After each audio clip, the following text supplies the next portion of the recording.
Vamos então para o Evangelho segundo o Espiritismo. Nós vamos então começar o capítulo 23.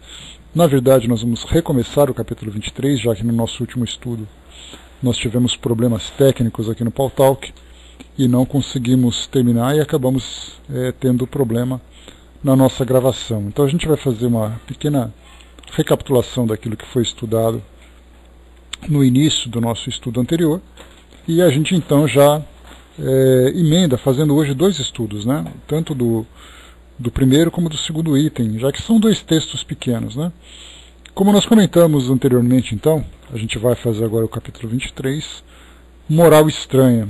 Então, como eu tinha dito, esse é um capítulo que tem uma particularidade de ser muito mais analítico do que evangélico. Isso porque dos 4 pontos destacados por Kardec, sobre algumas passagens do Evangelho, nós tivemos aqui, na verdade, palavras e ideias que vão exatamente contra aquilo que geralmente é transmitido através dos estudos trazidos pelos evangelistas, né, das ações, das instruções de Jesus. Então, por ser analítica, nós vamos analisar exatamente por quê, né, de que forma que nós devemos interpretar essas ideias contrárias que são apresentadas, né? Então, nós temos aqui 4 itens: aborrecer pai e mãe, depois abandonar pai, mãe e filhos, deixai os mortos enterrar os seus mortos, e não vim trazer a paz, mas a espada. Então, como nós vimos aqui pelos próprios títulos, isso contraria de uma forma muito direta aquilo que é trazido pelos ensinamentos de Jesus. Então vamos entender exatamente de que forma devemos interpretar essas passagens. Inicialmente, no aborrecer pai e mãe, nós temos aqui nos itens 1 e 2 as citações de onde essas passagens foram trazidas, né? Então Lucas capítulo 14 e depois Mateus capítulo 10. Em Lucas nós temos aqui então: e muita gente ia com ele, e voltando Jesus para todos, lhes disse: se alguém vem a mim, e não aborrece a seu pai e sua mãe, e mulher, filhos e irmãos, e ainda a sua mesma vida, não pode ser meu discípulo. E o que não leva a sua cruz, e vem em meu seguimento, não pode ser meu discípulo. Assim, pois, qualquer de vós que não dá de mão a tudo que possui, não pode ser meu discípulo. Então, uma dificuldade que nós temos dos estudos da Bíblia de um modo geral é exatamente fazer uma interpretação correta de algumas dessas passagens que muitas vezes elas não chegam para nós trazendo a ideia original. Então esse é um grande problema que nós encontramos hoje. Isso porque desde o início nós temos então uma limitação de linguagem, de um vocabulário que nós falamos de uma linguagem de 2.000, 3.000 anos, né? Então, quando nós fazemos, por exemplo, uma interpretação, para quem já leu alguma passagem da Ilíada, dos Lusíadas, desculpem, Ilíada é do texto grego, né? Mas das Lusíadas, onde nós temos ali uma passagem de Camões contando os atos heróicos dos grandes navegadores portugueses daquela época, nós temos uma dificuldade muito grande de entender aquele conteúdo, exatamente por ter um vocabulário bastante arcaico comparado com o nosso, além de ser naturalmente de um português lusitano, que tem ali muitas expressões e muitas ideias que nós não compreendemos, que nós não conhecemos. Então, ao lermos um texto de uma língua irmã, que na verdade é a origem do nosso idioma, de 500 anos, imaginemos nós pegarmos um texto, fazemos uma tradução de um idioma que tem mais de 2.000 anos e que foi traduzido tantas e tantas vezes. Então, por isso, muitas expressões que chegam para nós hoje, elas chegam de um modo incompleto, de um modo distorcido, como uma interpretação equivocada. Então é uma dificuldade muito grande.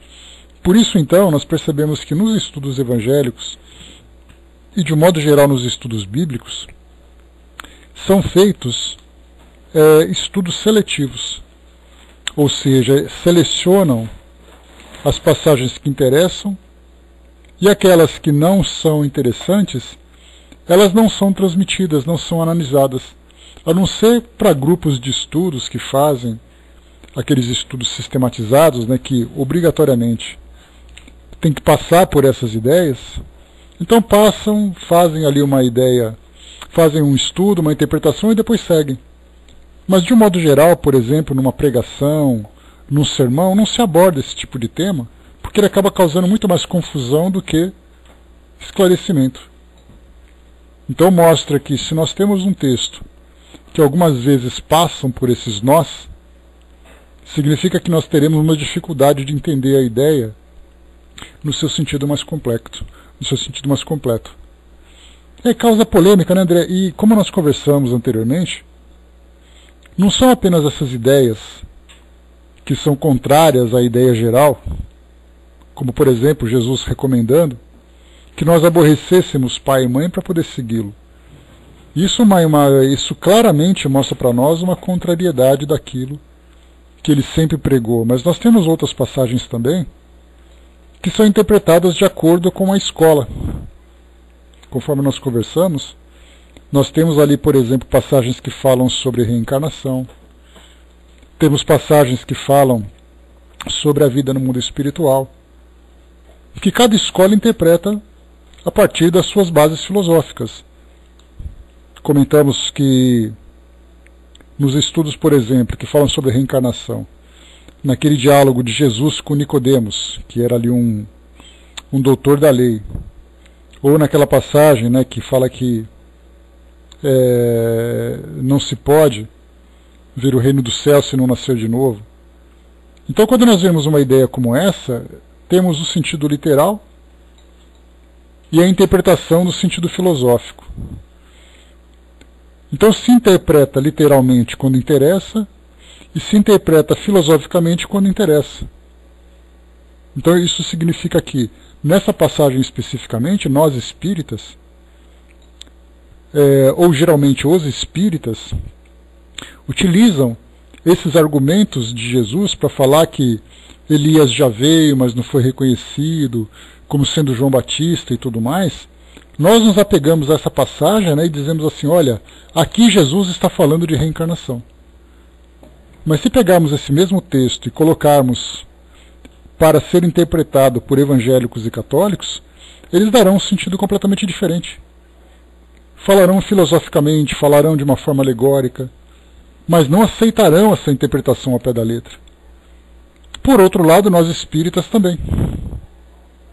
Quando temos uma passagem que vai contra as nossas ideias, nós fazemos uma interpretação filosófica.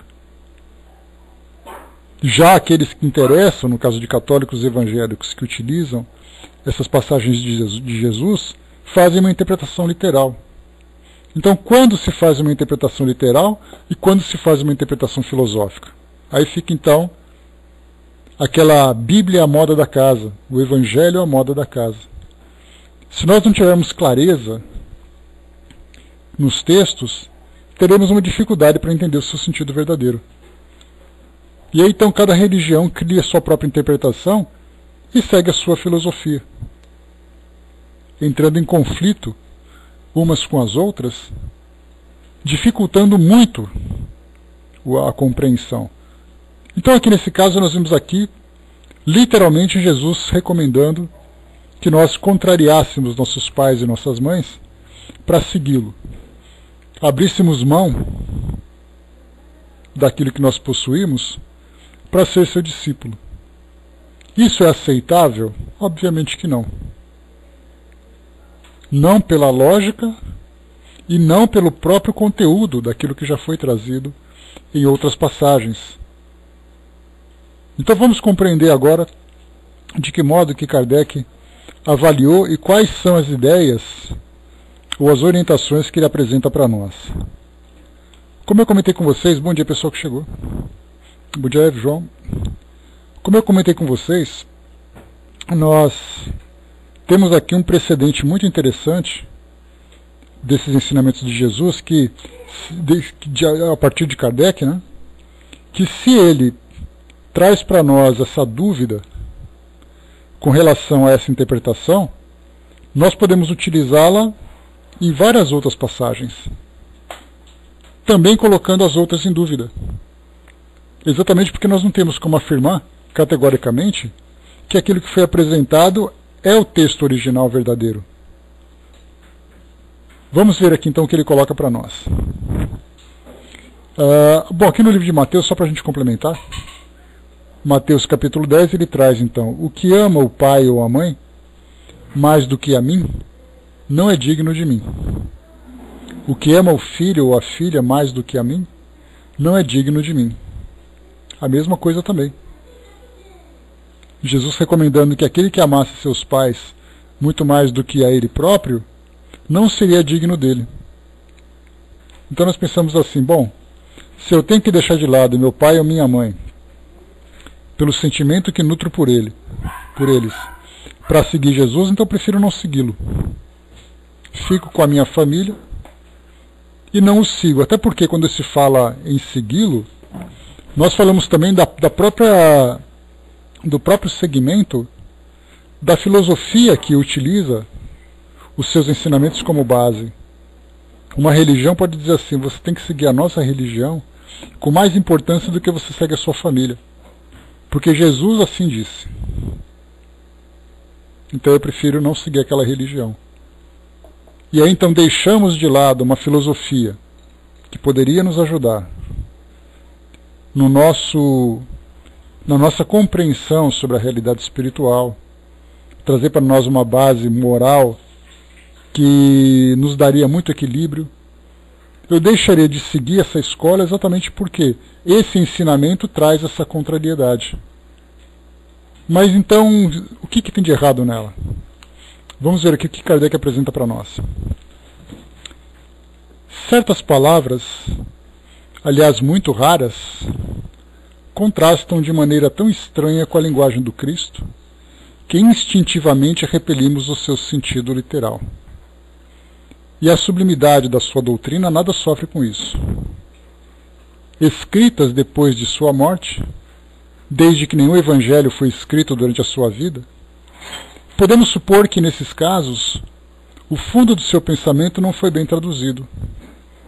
Ou ainda, o que não é menos provável, que o sentido primitivo tenha sofrido alguma alteração ao passar de uma língua para outra.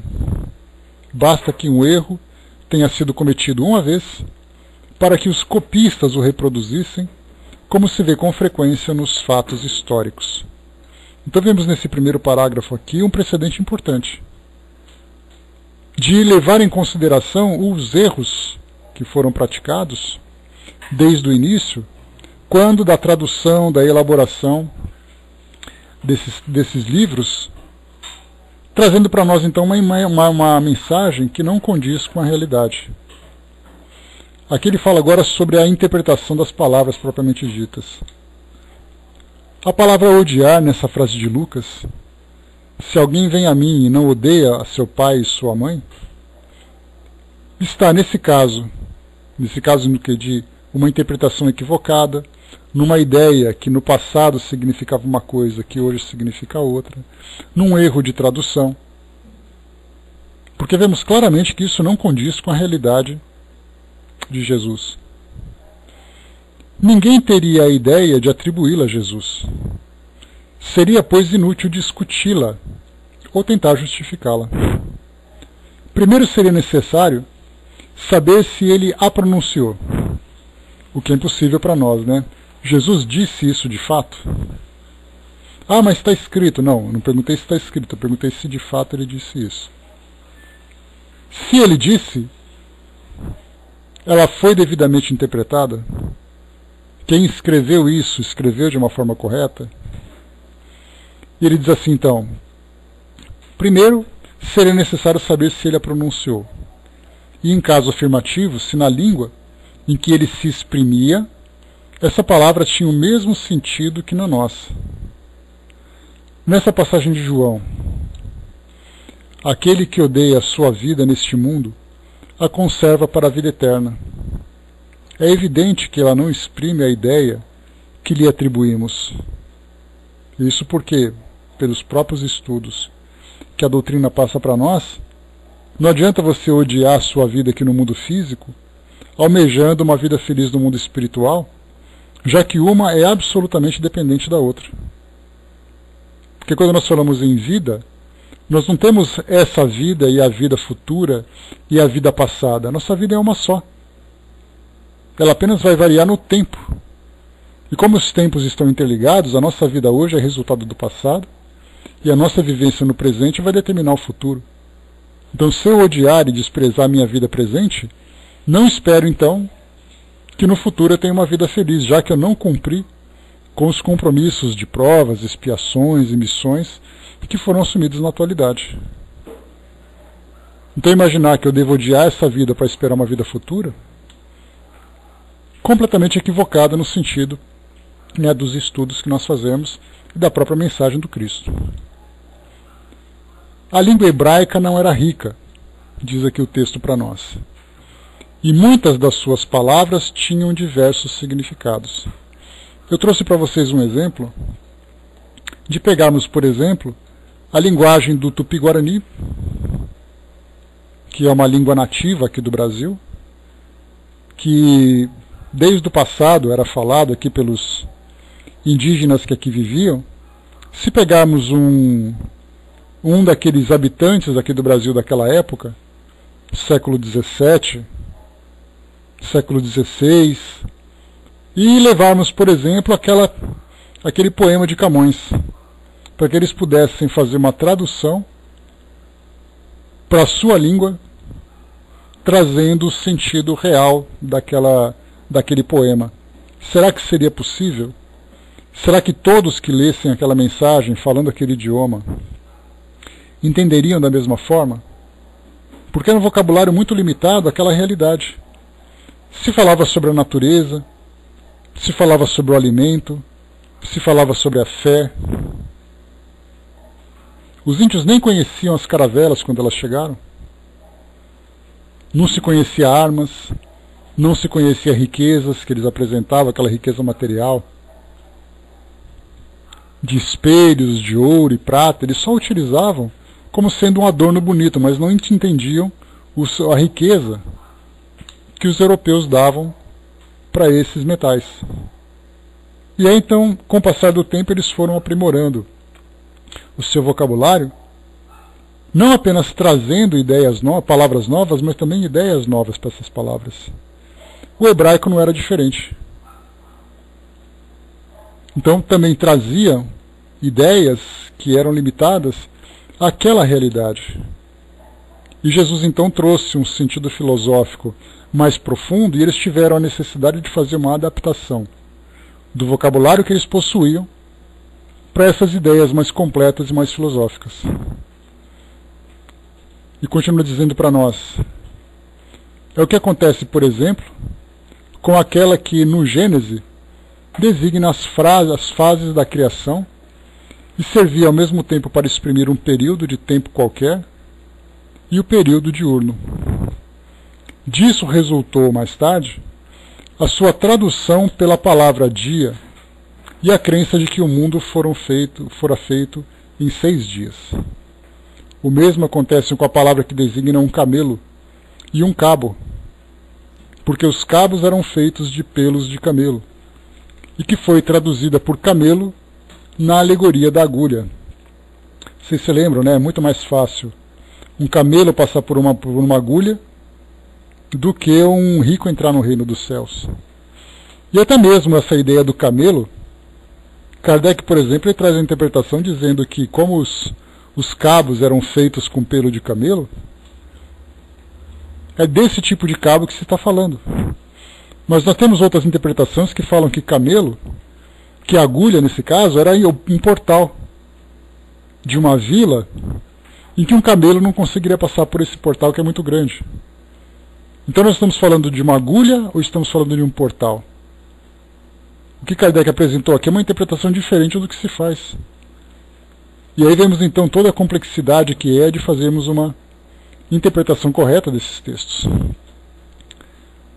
O Braz colocou lá em cima, né, em contrapartida, Jesus pediu a alguém que queria o seguir que voltasse e cuidasse da sua família, né? Também teve esse caso. Então qual é a ideia que a gente vai utilizar exatamente?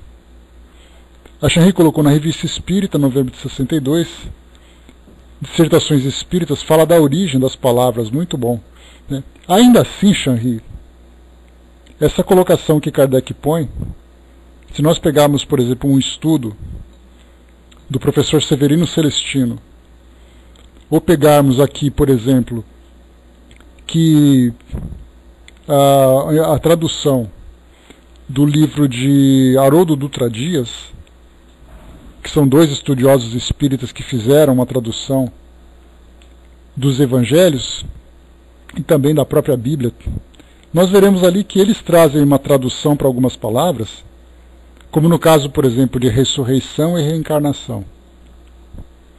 Eles falam que naquela época essa palavra tinha esse significado. Mas nós temos também outros grandes estudiosos da Bíblia, evangélicos, católicos, judeus, que dão uma interpretação diferente para essas mesmas palavras. Então a pergunta é, quem está correto? Os espíritas ou os evangélicos? É claro que na nossa visão, nós vamos querer concordar com os espíritas, né, que trazem essa mensagem adequada. Mas aí nós voltamos para aquela questão inicial. Como é que nós podemos afirmar que essa palavra foi utilizada corretamente? Aí muitos vão dizer, mas nós estivemos em Israel, estudamos o hebraico e fizemos uma interpretação correta. Mas muitos católicos e evangélicos também foram para Israel, fizeram cursos de hebraico e depois fizeram também as traduções a partir daqueles mesmos textos. Quem está com a verdade se todos seguiram o mesmo caminho? E aí então nós voltamos para aquela questão original. Esse texto, ele foi realmente escrito dessa forma naquela época? Quando ele foi escrito, ele foi interpretado da forma correta? Esse texto foi manipulado, foi acrescentado alguma coisa ou retirado a outra? Só a história da formação dos textos bíblicos já mostra para nós uma trajetória extremamente tortuosa, que um aceitava um texto, o outro não aceitava, debates, dificuldades de organização, textos que foram perdidos, textos que foram preenchidos. Então a pergunta é, por que ficarmos discutindo essas ideias, a verdade dessas ideias, se não se sabe se foi feito assim naquela época, se essa é a realidade? E é por isso então que Kardec, no início do Evangelho segundo o Espiritismo, diz para nós que o mais importante dos estudos do Novo Testamento são os ensinamentos morais, porque eles são inquestionáveis. Falar de amor, falar de caridade, tudo isso já é definitivo. Agora ficar, por exemplo, debatendo se reencarnação está nos textos evangélicos ou se não está, aí cada um vai interpretar do seu jeito, vai ser um debate absolutamente improdutivo. Seria, como se diz popularmente, discutir o sexo dos anjos, sem que ninguém tenha visto nenhum anjo. A Sueli lembrou lá em cima também, né, na tradução de Guilherme Fernandes, tem uma nota dizendo, né, que odiar, amar menos, né? Nesse texto mesmo nós temos também. Aliás, lembrando, né, o que você colocou, Sueli, que nós temos na própria tradução dos livros da codificação, nós temos ali pelo menos meia dúzia de tradutores que fizeram tradução das obras de Kardec. E se nós fizermos uma comparação, nós encontraremos também ali alguns pontos que estão divergentes. Algumas passagens que não concordam. E nós estamos falando de um francês de 150 anos. Imaginemos discutir um texto de línguas mortas de mais de 3.000 anos. As obras de Kardec trazem passagens que são controversas. Então nós temos, por exemplo, muitas pessoas dizem assim, não, eu prefiro as obras de Herculano Pires. Muito bem. Aliás, o livro que nós estamos estudando é de tradução de Herculano Pires. E o Guilherme Fernandes, que fez esse trabalho para a FEB, tem também ali uma ótima credencial de premiações, de reconhecimentos da língua, do trabalho que ele fez. Então a pergunta é, o que Herculano Pires tem de melhor que Guilherme Fernandes? Nesse caso nós vemos que é apenas uma questão de simpatia e antipatia. E temos outros tradutores também, que falam francês, mas como é que nós vamos fazer uma interpretação, por exemplo, do francês, de uma palavra nova criada por Kardec, para o português que não tinha essa palavra? E aí nós criamos então a nossa própria palavra e, por consequência, a nossa própria interpretação. Porque não havia dicionário naquela época. A própria palavra espírita, como nós lembramos, espiritismo, espiritista, Kardec teve que criar. E a partir da sua criação nós trouxemos para o português também criando uma palavra nova. E aí, criando uma palavra nova, a ideia será que concorda? A Miriam colocou uns trazem algumas notas do tradutor, mas o conteúdo é o mesmo. Mas nós encontramos também, Miriam, não apenas o mesmo conteúdo, nós encontramos algumas vezes também palavras diferentes nos textos. Esse é o grande problema. Os textos não são exatamente iguais. Se nós pegarmos 3 obras diferentes e abrirmos na mesma página e fazermos uma leitura, nós veremos que os textos não são compatíveis. Só para a gente ter uma ideia, você quer ver um pouquinho? Estou pegando aqui então o texto de Herculano Pires. Rapidamente que eu vou pegar um texto do Guilherme Fernandes, aqui do mesmo texto da FEB, só um instantinho. Rapidamente aqui. Vamos pegar aqui agora da editora Celde, o Evangelho segundo o Espiritismo. Só aqui um pouquinho.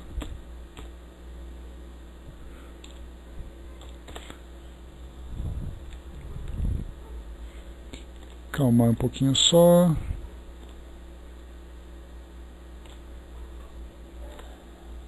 Estou pegando aqui o mesmo texto para facilitar para nós. Estou aqui, ó.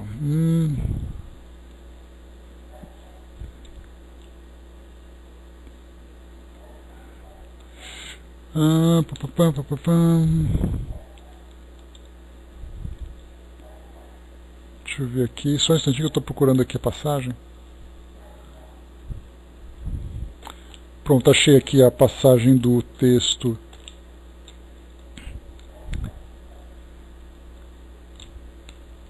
Está aqui então, ó, um texto do livro de Herculano Pires e outro texto aqui da tradução do Celde.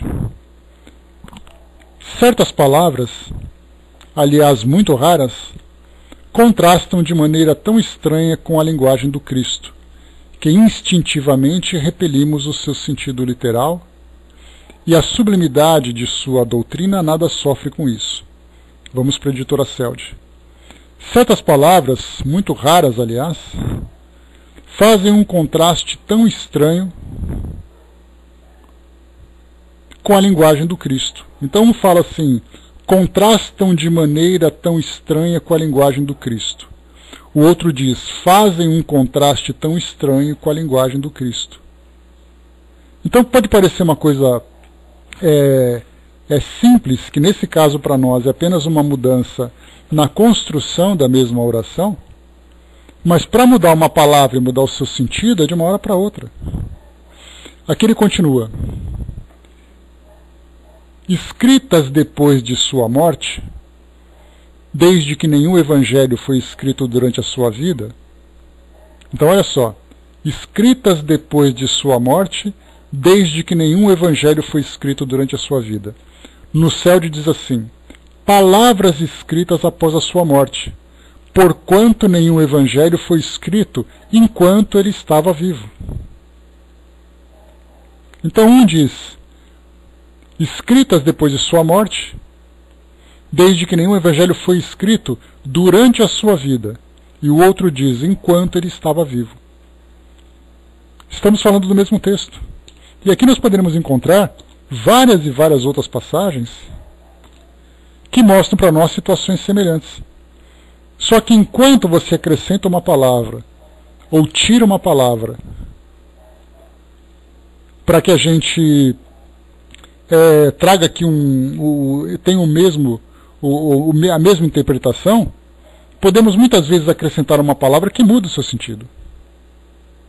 E se a interpretação, se a tradução foi feita de uma forma literal, com aquilo que Kardec apresentou, como é que nós podemos acrescentar ou tirar alguma coisa? Ainda mais vindo fora do contexto. Basta a gente lembrar aquela passagem, eu acho que é a 624 ou 625, qual é o modelo mais perfeito que é o que o nosso planeta já conheceu. Para uns escrito Jesus, para outros vede Jesus. E aí alguns vão dizer assim, mas espera aí, não é a mesma coisa? Aquela questão, o que é Deus? Ou que é Deus? Inteligência, causa primária de todas as coisas. Em outras obras, inteligência, causa primeira de todas as coisas. E aí fica aquele debate, não, um quer dizer uma coisa, outro quer dizer outra. Se nas obras da codificação nós encontramos esse problema, dá para imaginar então se nós pegarmos um texto bíblico. O Brás colocou, né, dizem que Herculano Pires foi muito feliz em contratar alguns rapazes estudantes franceses que estavam no Brasil para auxiliar na tradução. Mas mesmo assim é uma grande questão, né, Brás? Lembra que nós fizemos um trabalho que foi um trabalho experimental que nós fizemos no espiritismo.net, que foi traduzir para o inglês, hein? Uma língua corrente, bastante conhecida, de alguns artigos que nós publicávamos no nosso site. Artigos naturalmente de conteúdo espírita. E aí falava então sobre perispírito, sobre passe, sobre vibrações, sobre reencarnação e tantos outros temas. Os colegas que nos ajudavam nessa interpretação, tínhamos alguns que eram espíritas, outros que não eram espíritas. Aqueles que não eram espíritas tiveram uma grande dificuldade de fazer essa tradução, porque eram palavras e ideias que para eles não faziam sentido. Então um fez a tradução e o outro revisou. E embora os dois falassem inglês fluente, um inclusive morando fora, né, Eve, eu estava falando inclusive do próprio Hernani também, né, que é o filho da nossa Eve aqui, que mora no Canadá. Ele teve dificuldade de fazer algumas traduções. Como é que vai interpretar a palavra perispírito para o inglês? Aí você vai criar naturalmente uma palavra nova, ou você vai utilizar uma palavra parecida que traga a mesma ideia. Se para o inglês isso foi difícil, para o francês, que foi há pouco tempo, imagina para o hebraico, que foi há mais de 2000 anos, que foi há 2000 anos. Então ficamos discutindo, mas Jesus disse ou Jesus não disse? O que ele quis dizer? Será que ele estava certo ou que ele estava errado? Quem traduziu estava certo ou estava errado? E aí vem então todos e tantos problemas que a gente tem. Além das próprias paixões envolvidas nessa questão. Continuando aqui, vamos lá. Bom dia, fraterna. Continuando aqui para nós. Aliás, eu tenho aqui eu tenho as obras de Kardec em francês, obviamente no seu sentido original, e é interessante quando nós fazemos comparações, porque mesmo não entendendo o francês, você fala assim, bom, fazendo uma interpretação literal daquilo que está tendo, essa palavra corresponde a essa outra corresponde a essa, e de repente você fala assim, mas espera aí, aqui tem mais palavras do que o outro. A resposta dele dava uma linha. Em português deu uma linha e meia. Espera aí, mas esse meia apareceu da onde? A Eve colocou, nós estava em Toronto e fomos assistir uma palestra de Divaldo. E ele lamentou não pedir os fones, porque teria a oportunidade de conhecer os termos trazidos para o inglês. Então, quer dizer, poderia ter aprimorado o vocabulário para essas novas expressões, né? Então, por isso que nós estamos vendo aqui agora, que esse texto que nós estamos estudando agora, esse capítulo 23, ele é muito analítico. Nós estamos estudando exatamente se era ou se não era, se era verdadeiro ou se não era verdadeiro. Vamos em frente. Mas depois vocês façam uma lição de casa. Procurem na internet aí umas 3 versões diferentes de Bíblia. 3 versões diferentes de, por exemplo, o Livro dos Espíritos. E façam comparação. Para vocês perceberem que os textos nem sempre... Vale uma estrelinha, Hermes. No conselho de classe vai ter o peso importante ali. Então façam uma comparação para vocês perceberem que vocês nunca vão encontrar as mesmas ideias. Aliás, o mesmo texto. Embora as ideias sejam as mesmas. Mas muitas vezes as próprias ideias se modificam. E até mesmo com o mesmo texto, a interpretação acaba sendo diferente também. Nós chegamos a fazer isso, como eu comentei no nosso último encontro, num dos estudos que nós fizemos do estudo aprofundado da doutrina espírita, de algumas passagens que são apresentadas para nós, lá na apostila. Então, quer dizer, a FEB, quando elaborou essa apostila, a Federação Espírita Brasileira, quando elaborou essa apostila, trouxe para nós ali alguns estudiosos que fizeram a interpretação, que eu particularmente não concordei com a interpretação. Achei que foi assim uma extrapolação daquilo que foi dito. E isso dependeu de quem? De quem fez a interpretação. Ele achou que aquela ideia tinha aquele sentido, que para mim não tinha. E eu acabei não seguindo aquilo que ele apresentou e fiz a minha interpretação.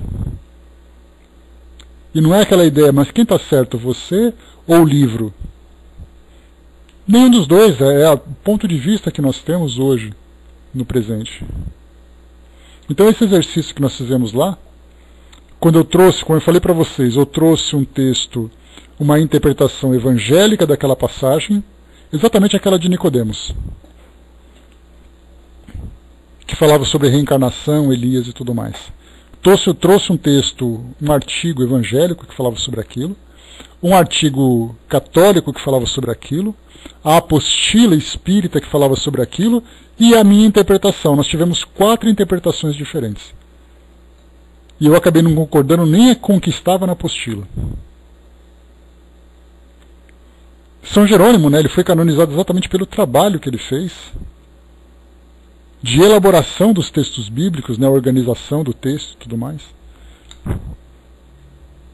Porque o próprio preparo que ele fez, Brás, não foi só um sofrimento com relação à montagem. Foi um sofrimento da aceitação daqueles que estavam próximos, em concordarem ou não concordarem com aquilo que ele fez. Foi um trabalho assim, hercúleo. E a própria Bíblia, a gente lembra sempre, tem diferenças de livros entre Bíblias católicas e Bíblias evangélicas. A Bíblia católica, se não me engano, tem mais livros do que a evangélica. Porque os evangélicos não concordam com aqueles livros. Qual Bíblia é certa, evangélica ou católica? Muito difícil. Continua, vamos lá. Hermes, não confundir São Jerônimo com São Sebastião, hein?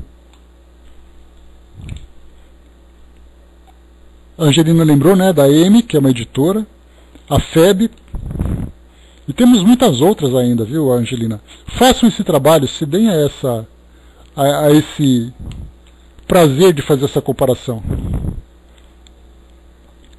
Vamos lá então, continuando. Deixa eu pegar aqui rapidamente. Kardec coloca ainda mais uma questão, além dos próprios equívocos que nós encontramos. Kardec traz para nós mais um ponto a ser analisado. É necessário ainda considerar os costumes e as características dos povos que influem na natureza particular das línguas. Sem esse conhecimento, o sentido verdadeiro de certas palavras nos escapa.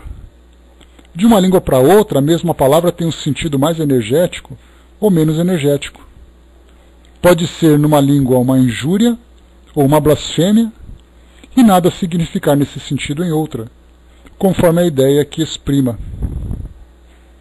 Numa mesma língua, as palavras mudam de significação com o passar dos séculos.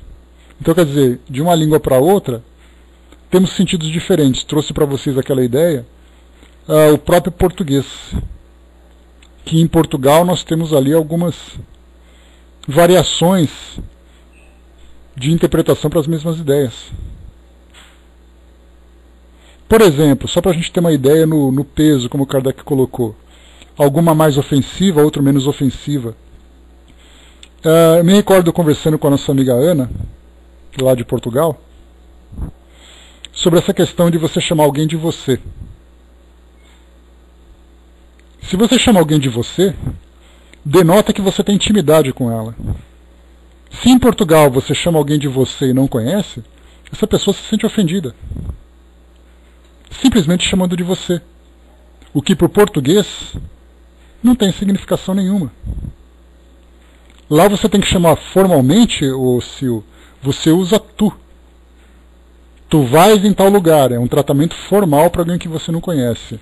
Você vai a algum lugar, você fala com intimidade com alguém.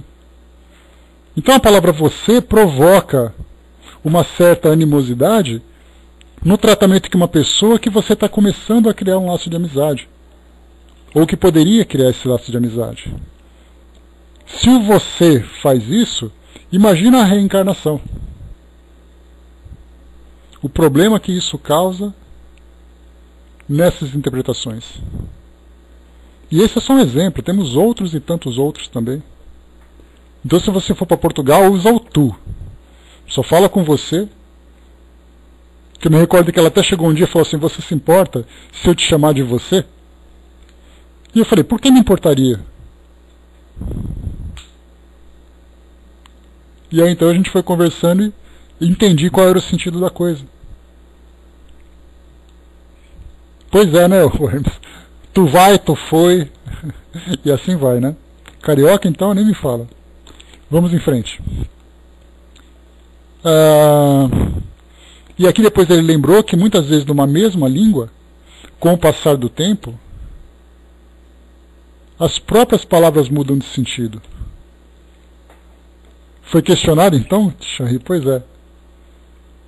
Basta a gente ler, por exemplo, os livros de Manuel Filomeno de Miranda, que você não vai conseguir entender exatamente o que ele quer dizer se você não tiver um dicionário do lado. Porque é aquele português clássico, arcaico para nós, que você tem que escrever com aquelas notinhas, com flechinhas, sublinhando, o que para mim é uma blasfêmia você fazer isso com o livro.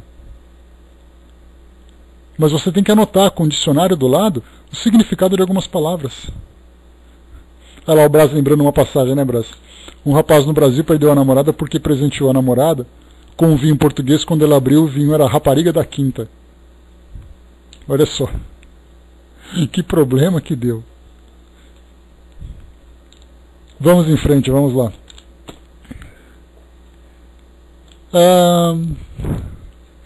Numa mesma língua, as palavras mudam de significação com o passar dos séculos.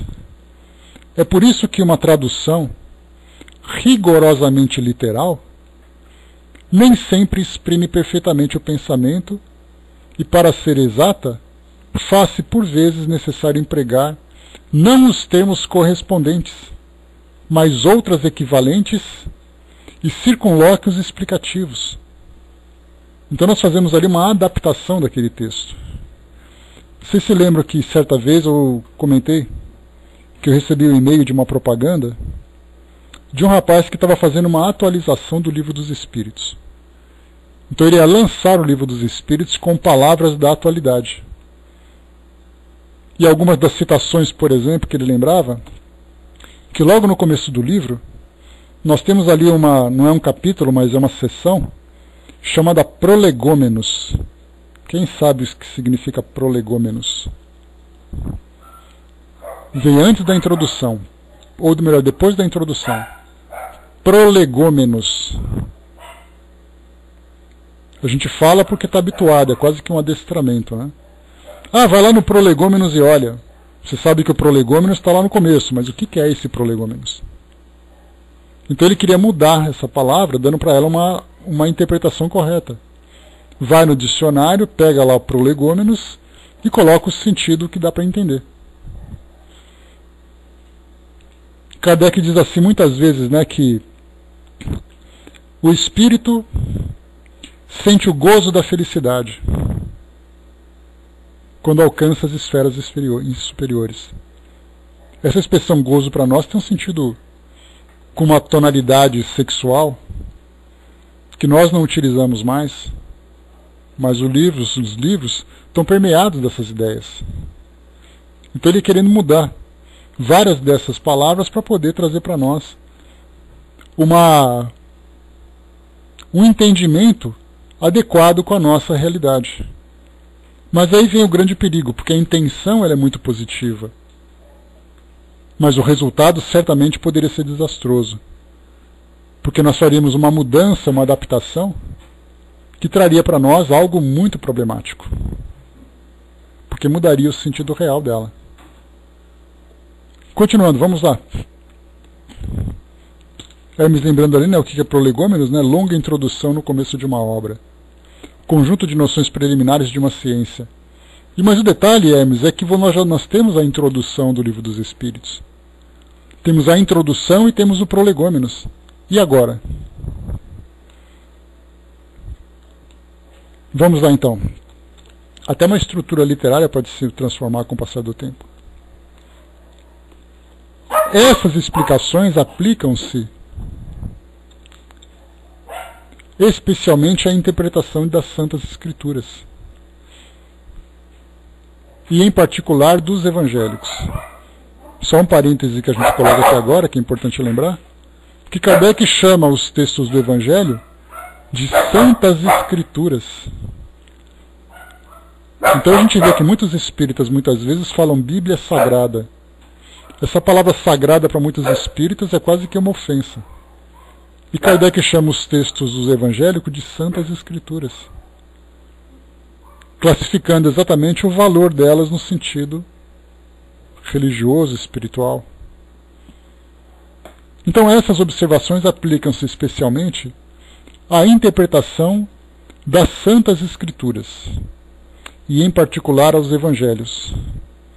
Se não levamos em conta o meio em que Jesus vivia, ficamos sujeitos a enganos sobre o sentido de certas expressões e de certos fatos, em virtude do hábito de interpretarmos os outros de acordo com as nossas condições. Assim, pois, é necessário não dar à palavra odiar ou aborrecer a acepção moderna, que é contrária ao espírito do ensinamento de Jesus. Então ele fica preocupado aqui exatamente com o espírito do ensinamento, não com a interpretação literal. Então aborrecer pai e mãe, como nós vimos aqui, né, daria para nós aqui a margem para muitos outros exemplos, para entendermos exatamente o que ele quis dizer.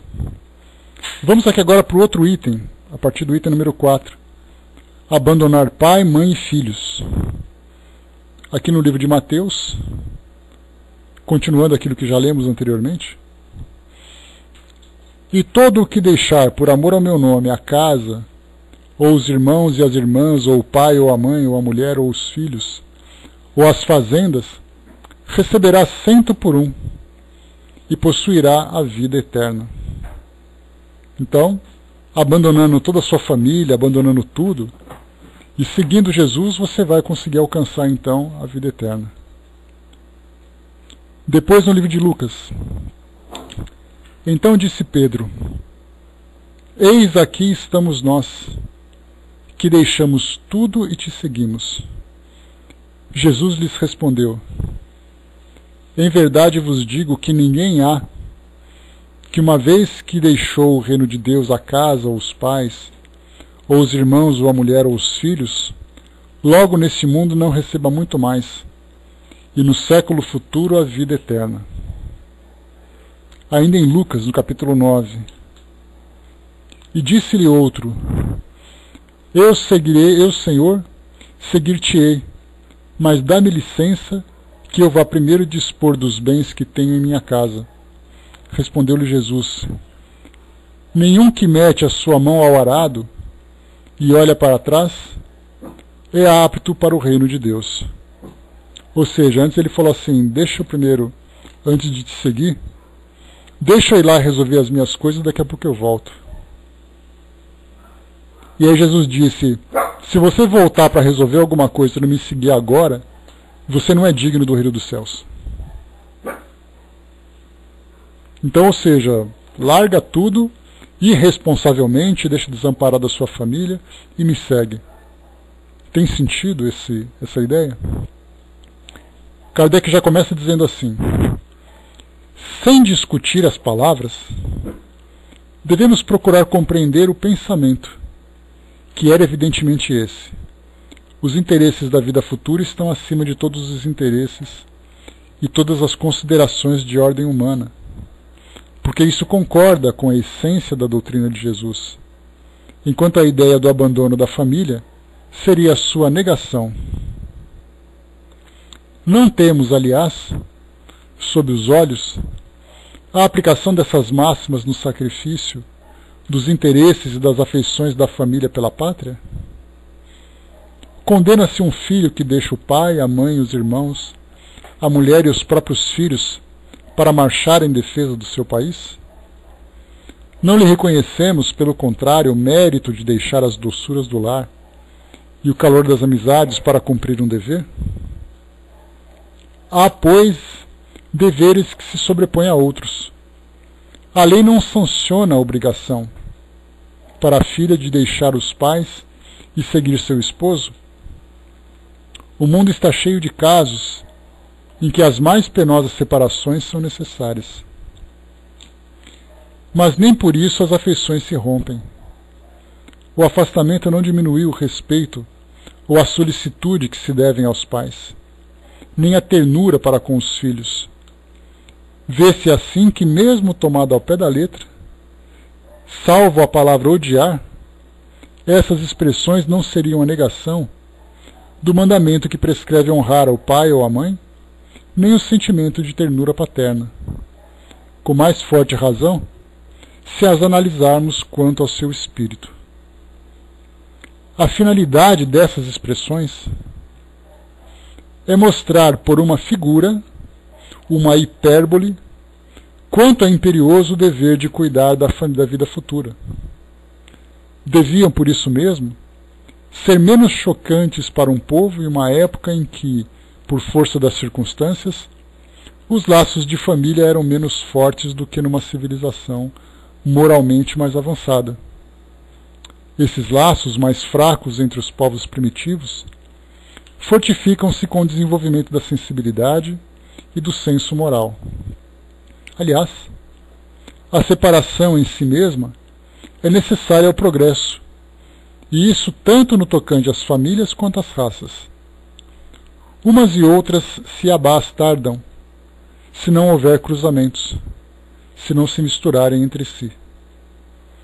É uma lei da natureza que tanto interessa ao progresso moral quanto ao progresso material. Encaramos as coisas na Terra apenas do ponto de vista terreno. O Espiritismo nos-las apresenta de mais alto, mostrando-nos que os verdadeiros laços de afeição são os do espírito e não os do corpo.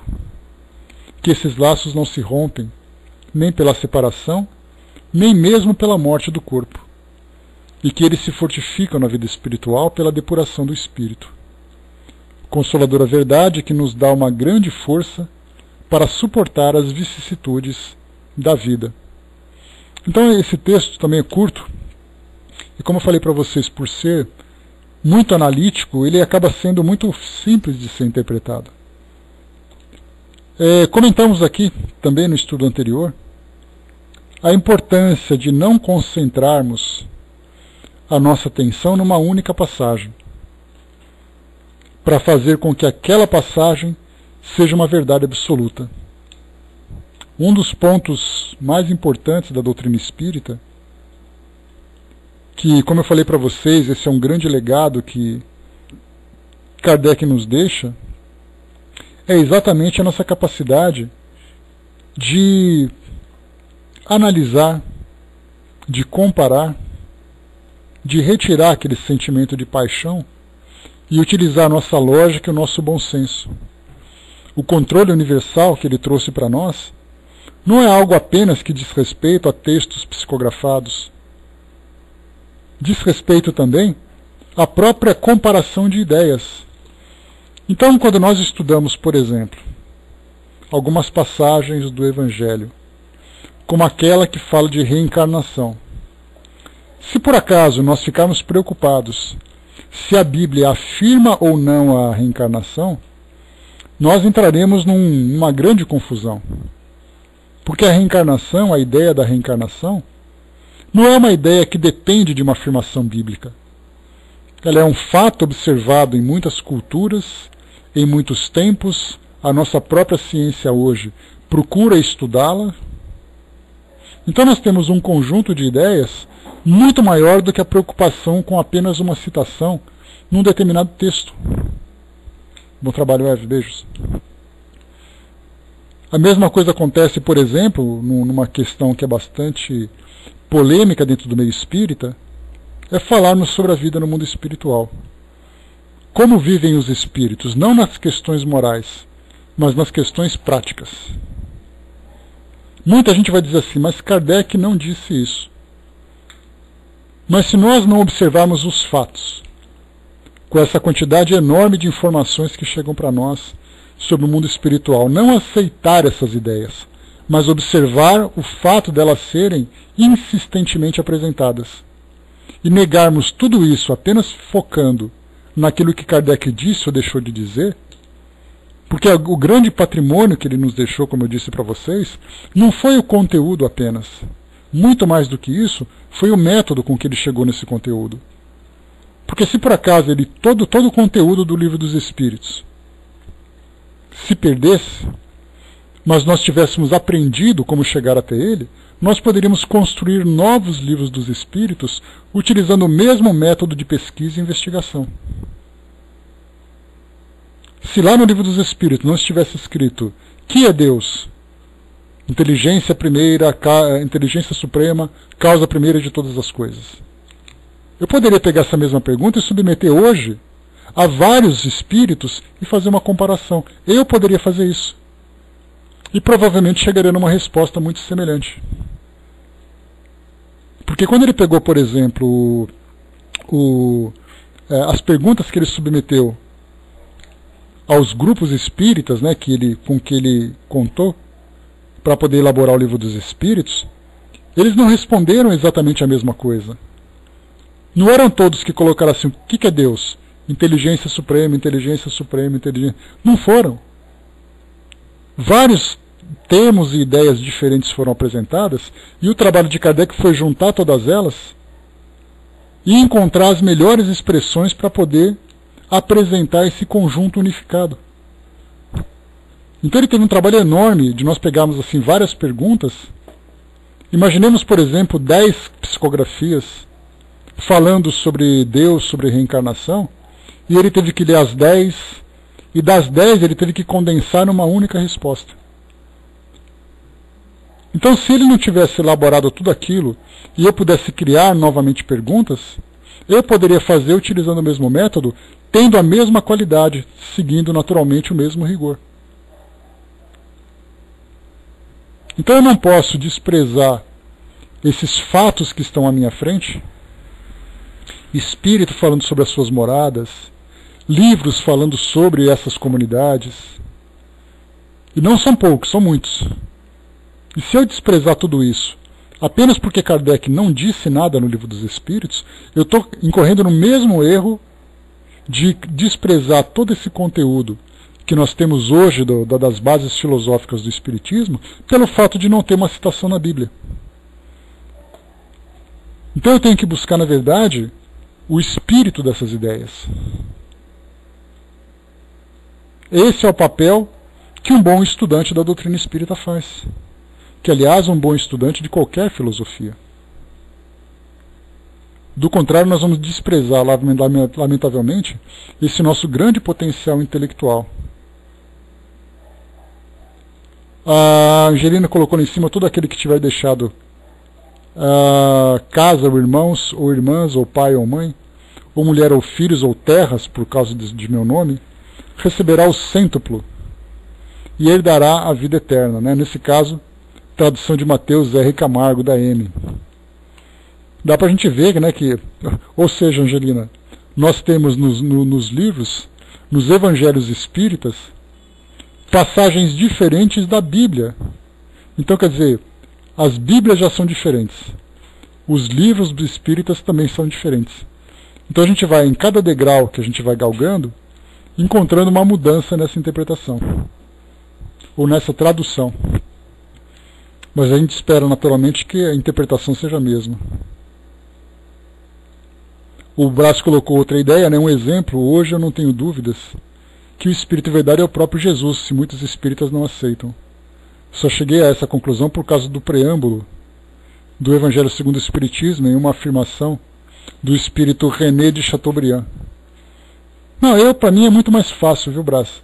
O próprio Kardec afirma isso, num texto publicado no capítulo 4, se não me engano, aqui do Evangelho segundo o Espiritismo, falando sobre Jesus, que depois ele repete no próprio final do livro dos médiuns, a mesma psicografia.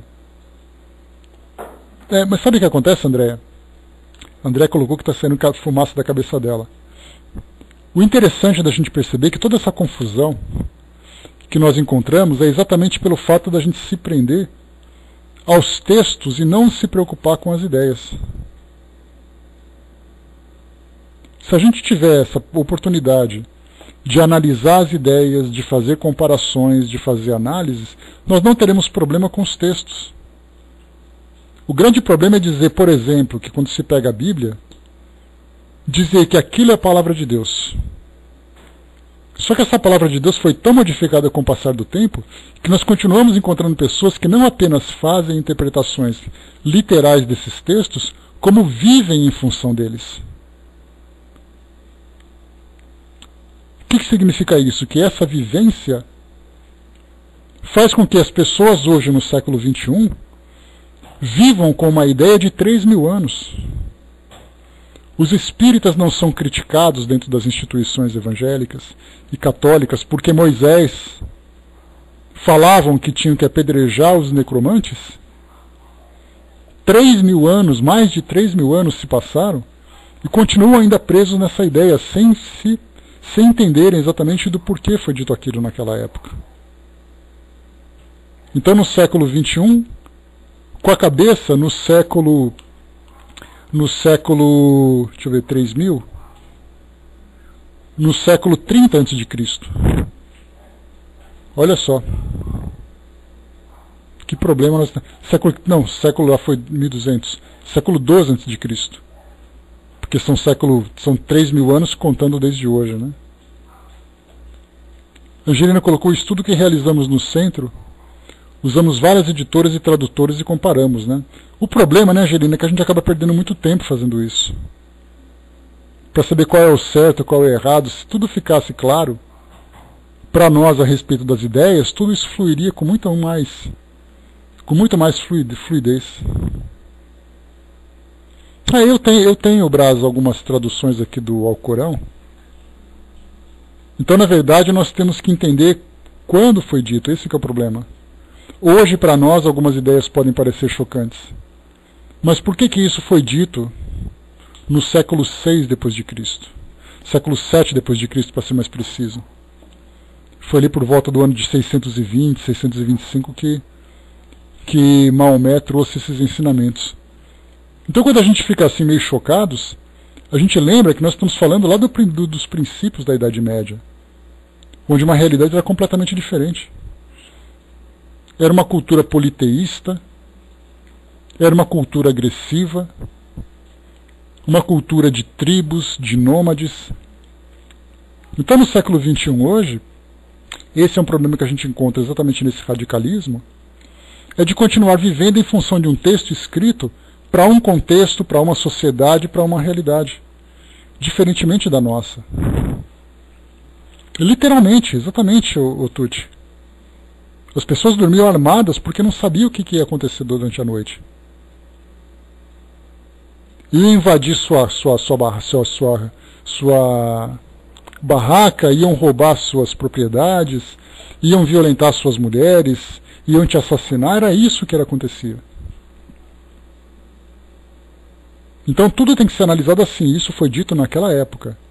Agora, para aqueles que vivem ainda com essa cultura, na verdade estão presos a um passado que já não existe mais. A própria ideia também, né, fraterna? A palavra Deus também já seria um grande problema. Mas enfim, fechando por aqui então o nosso estudo, pessoal. Como eu falei para vocês, a gente está na verdade analisando tecnicamente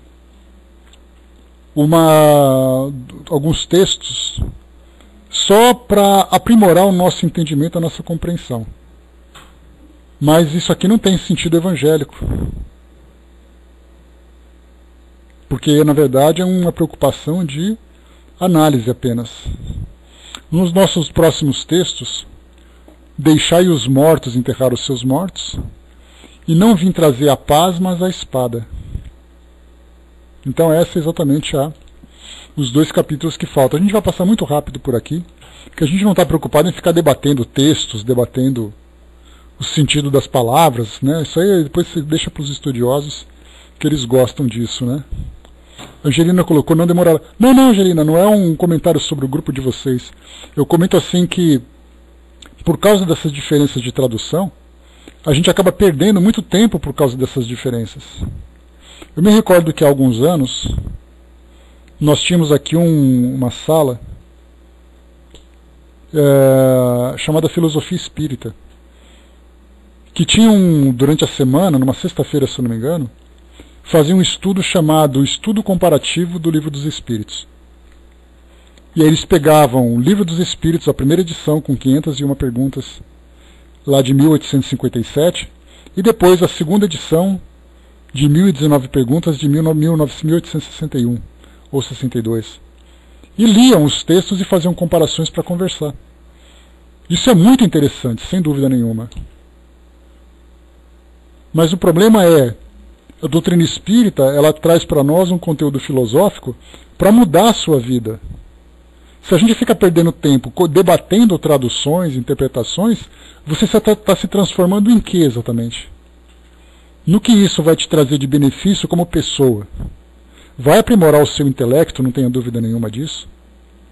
Mas a proposta da doutrina espírita é fazer com que você avance moralmente, que você se transforme espiritualmente. Se a gente para ficar debatendo essas coisas, e o trabalho moral que você tem que fazer?